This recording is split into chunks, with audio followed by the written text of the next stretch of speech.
जय हिंद दोस्तों। आप सभी दोस्तों का मेरे YouTube चैनल पर हार्दिक स्वागत है। आज मैं किसान भाइयों के लिए एक बहुत अच्छी वैरायटी जो धान की है वो लेकर आया हूँ और ये बहुत ही अच्छा धान है। धान का सीजन आ चुका है, धान की रोपाई का, और ये धान नया है एकदम और परखा हुआ भी है।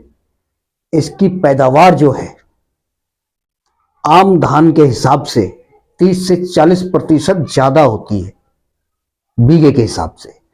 दूसरी बात, सबसे इसके अंदर जो खास बात है वो ये है, कम पानी में लगा सकते हैं। जैसे राजस्थान है, पश्चिमी उत्तर प्रदेश है, मध्य प्रदेश है या महाराष्ट्र है, इन राज्यों में, पूरे मध्य भारत में इस धान को लगाने के अनुकूल हिसाब किताब है। मिट्टी हो, पानी हो, सूखा हो या बाढ़ हो। बाढ़ में भी जो कि तो ये खड़ा रहेगा और सूखे में भी ये खड़ा रहेगा। बिल्कुल भी फसल के उत्पादन पे कोई फर्क नहीं पड़ेगा। देखिए कितना अच्छा धान है ये। कहाँ पैदा हो सकता है? ये सूखी जमीन पे भी हो सकता है, चिकनी मिट्टी पे भी हो सकता है, रेतीली जमीन पे भी हो सकता है, खारे पानी में हो सकता है और मीठे पानी में तो होता ही है। ठीक है जी। तरखले में, जो नीची जमीन है जहाँ पर पानी भरा रहता है, गड्ढों में, वहाँ पर भी हो सकता है, या जो ऊंचे है, ढलान है, वहाँ पर भी ये पानी कम पानी चाहता है और ज़्यादा पानी पे इससे कोई फर्क भी नहीं पड़ता। ये दोनों जगह पे ये अपने आप को एडजस्ट कर लेता है। सबसे बड़ी इसकी खास बात यही है। ठीक है जी। मिट्टी, सूखा और खारे पानी में बहुत बेहतर तरीके से ये अपने आप को एडजस्ट करता है, बढ़ाता है और उत्पादन जो है बहुत बेहतर तरीके से किसान भाइयों को देता है। ठीक है जी। हर तरह की मिट्टी में मध्य भारत में ये पैदा होता है। ठीक है जी। अब बीज उपचार क्या क्या क्या करें? उसके साथ ढेंचा भी लगाना पड़ेगा आपको। खेत में रोपाई से पहले, जुताई से पहले अगर आपने ढेंचा लगाया है तो खेत की जो ताकत है कई गुना बढ़ जाती है। गोबर डालने की जरूरत नहीं पड़ेगी क्योंकि ये यूरिया का काम करता है। ढेंचा हम लोग खुद लगाते हैं, बरसों पुरानी, सदियों से लगाते चले आए हैं हमारे बुजुर्ग। ठीक है जी। उपचार कैसे करेंगे? बीज उपचार बहुत ही जरूरी होता है। अगर ये उपचार हमने नहीं किया तो फसल रोपाई के बाद फसल में तरह तरह की कीट लग जाते हैं, पत्ते मुड़ जाते हैं, या बालियों में फफूंद लग जाती है, या तना छेदक जो कीड़ होती है, सुंडी जो होती है, वो लग जाती है। ठीक है जी। सबसे बड़ी बात यह है कि इस बीज उपचार करेंगे तो फिर ये चीजें आपकी फसल में नजर नहीं आएंगी। बहुत अच्छी चीज है ये। 4 ग्राम स्ट्रिप्टोसाइक्लिन नाम की एक दवाई है, ये आप पानी में मिलाएं, 4 ग्राम। ठीक है जी।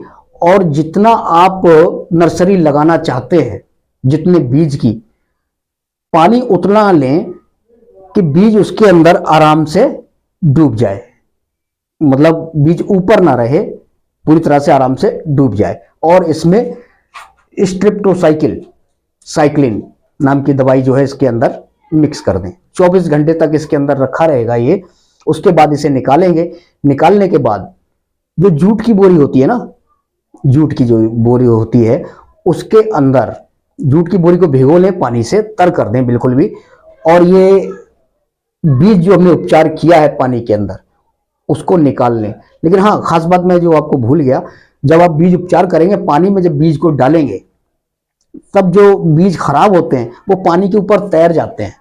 सबसे बड़ी पहचान ये है, वो बीज खराब हैं वो आप नर्सरी में ना डालें, उसको छान के ऊपर से ही ऐसे ही हटा दें। और जो बेहतर बीज है, अच्छी क्वालिटी का बीज है, वो पानी के नीचे बैठ जाएगा। ठीक है जी। खास बात ये अब ये है कि जूट की बोरी में इस सारे बीज को निकाल के 24 घंटे के बाद हम उसको दबा के रख देते हैं और 2-2, 3-3 घंटे के बाद उसमें पानी का छिड़काव करते हैं। जब वो अंकुरित हो जाता है, हल्का फुटान उसके अंदर आ जाता है, कल्ला बाहर आ जाता है बीज के अंदर से धान के, तो क्या करते हैं, तब हम ये नर्सरी इसकी हम डाल सकते हैं। ये बहुत ही अच्छा तरीका है। और इसके बाद जहां हमें रोपाई करनी है, जिस खेत के अंदर, वहां ढेंचा लगाएंगे और ढेंचा कम से कम 3 या 4 फीट के आसपास का हो जाए, तब उसकी हम खेत में ही जुताई कर दें, पलट दें उसको। ठीक है जी। पलटने के बाद 2 या 3 दिन के अंदर ये अपने आप ही गल जाता है। 2 या 3 जुताई के बाद जुताई भी करनी पड़ेगी। लेकिन खास बात इसके अंदर एक और चीज है कि बम्पर पैदावार की खुफिया जानकारी धान की रोपाई से पहले मैं आपको दूंगा। ये मेरा खुद का आजमाया हुआ है, खर्चा कुछ नहीं है, खर्चा 150 रुपए का ही है, ठीक है। लेकिन पैदावार जो है बम्पर पैदावार होगी, ये जानकारी किसी को पता नहीं, मेरे परिवार के ही लोगों को है। खास बात यह है, आज मैं आपके साथ शेयर कर रहा हूं, इस जानकारी को लाभ उठाइए। किसान भाइयों से खास तौर से अपील है मेरी, ठीक है, मैं भी बताने वाला हूं। लेकिन एक दवाई है अल्टायर के नाम से। अल्टायर अगर आपने ये डाल दी रोपाई के बाद तो 50 दिन की गारंटी मैं लेता हूं। 50 दिन तक कोई भी खरपतवार पैदा नहीं होगा आपके खेत के अंदर, फसल के अंदर। आपको निराई करने की जरूरत नहीं है, खरपतवार निकालने की जरूरत नहीं है, क्योंकि खरपतवार होगा ही नहीं 50 दिन तक, तो आप निकालेंगे क्या, ठीक है जी। अल्टायर नाम की दवाई जो है रोपाई के 1 या 2 दिन के बाद 3 दिन के अंदर अंदर खेत के अंदर आपको ये छिड़कनी है।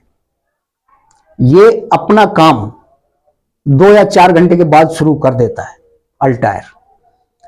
और जो नीचे जो दबी हुई जो जड़ें होती हैं वो निकल जाएंगी, खत्म हो जाएंगी, बिल्कुल सड़ जाएंगी, वो पैदा नहीं होने देंगी। लेकिन एक चीज और है, रोपाई से पहले, जुताई से पहले, जो मैं भूल गया बताना, मैं अब निजी तजुर्बा जो मैं है, क्योंकि मेरे हाथ जो है ना, मशीनें तो खैर अब आ गई हैं रोपाई की, लेकिन पहले 20-30 साल पहले क्या होता था कि हमारे हाथ जो है वो जख्मी हो जाते थे, कटीली झाड़ियां हो जाती थी। गेहूं की फसल के कटाई के बाद खाली खेत हो जाता था तो उसमें कटीली झाड़ियां उगाती थी, और हम लोग क्या करते थे, ऐसे ही जुताई कर दिया खेत को, कटीली झाड़ियां नहीं निकाली।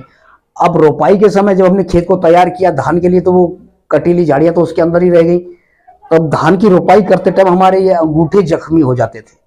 वो गलतियां आप ना करें, इन कटीली झाड़ियों को जुताई से पहले निकाल दें, या हो सके तो ढेंचे की बुवाई से पहले इनको निकाल दें, क्योंकि ये गलेगी नहीं। ढेंचा गल जाएगा लेकिन ये कटीली झाड़ियां नहीं गलेंगी। बहुत मुश्किल होता है, बहुत दर्द होता है, खून खून हो जाता है ये अंगूठे, ठीक है जी। लेकिन साथ ही साथ आप खाद का भी ध्यान रखें, आवश्यकता अनुसार। यूरिया डालने की जरूरत नहीं है अगर आपको महसूस होती हो कि यूरिया की जरूरत है, क्योंकि ढेंचे के बाद यूरिया की जरूरत जो है खत्म हो जाती है। लेकिन ये चीजें जो है जिंक है, अमोनियम फास्फोफेट और एनकेपी, ये आपको डालना पड़ेगी, ठीक है जी। लेकिन ये जो चीजें हैं इनका बहुत आपको ध्यान रखना है, अल्टायर का भी। दूसरा, बम्पर पैदावार की सुविधा। अब मैं जो आपको बता रहा हूं जो खास बात, वो है बम्पर पैदावार की खुफिया जानकारी। धान की रोपाई से पहले आपको क्या करना है वो मैं अब आपको बता रहा हूं। धान की रोपाई से पहले जब आप जुताई करेंगे, खेत तैयार करेंगे, पानी भरने के बाद हम उसे, जब जुताई करेंगे ट्रैक्टर से या हल से, तो हम उसे कंधार बोलते हैं, हमारे क्षेत्र में यूपी साइड में कंधार बोलते हैं। तो कंधार के टाइम पे जब पानी भरा होता है, खेत की जुताई करते हैं, तब हम लोग क्या करते हैं, ताजा खल जो होता है, हमारे जो पशुधन खाते हैं चारे के साथ मिला के, वो ताजा खल चाहिए, ज्यादा से ज्यादा 10 घंटा या 12 घंटा पुरानी हो, ताजा ही चाहिए। और 2 किलो, 1.5 किलो से 2 किलो पर केजी पर बीघे के हिसाब से उसको बारीक बारीक से मसल लें, बिल्कुल ही चूरम चूर हो जाए, बारीक बारीक हो जाए, ठीक है जी। वो आप जिस तरीके से आप खाद छिड़कते हैं ना ऐसे खेत में, इसी तरीके से इस खल को आप, बारीक बारीक खल को आप पूरे खेत में आप छिड़काव कर दें। ये जो चीज है ये इस तरीके से आपकी फसल को उफान देगी ऊपर के लिए, इतना मजबूत, इतनी अच्छी पैदावार करेगी, इतना उठान होगा फसल का, और उसके जो पेड़ है ये मोटे मोटे फुटान होंगे उसके अंदर बहुत ज्यादा। क्योंकि हमारा निजी तजुर्बा है, ये तजुर्बा खुफिया है हमारे परिवार का, ये किसी को पता नहीं, आज मैं आपसे के साथ शेयर कर रहा हूं। लाभ उठाइए इस चीज का, ठीक है जी। और दूसरे वीडियो में आपके सामने फिर अच्छी से अच्छी जानकारी मैं लेकर आऊंगा। इसी के साथ इस वीडियो का मैं यहीं पर समापन करता हूं। अगर ये मेरा वीडियो अच्छा लगा हो तो सब्सक्राइब कीजिए, लाइक कीजिए, बेल आइकन को दबाना ना भूलें। धन्यवाद। जय हिंद।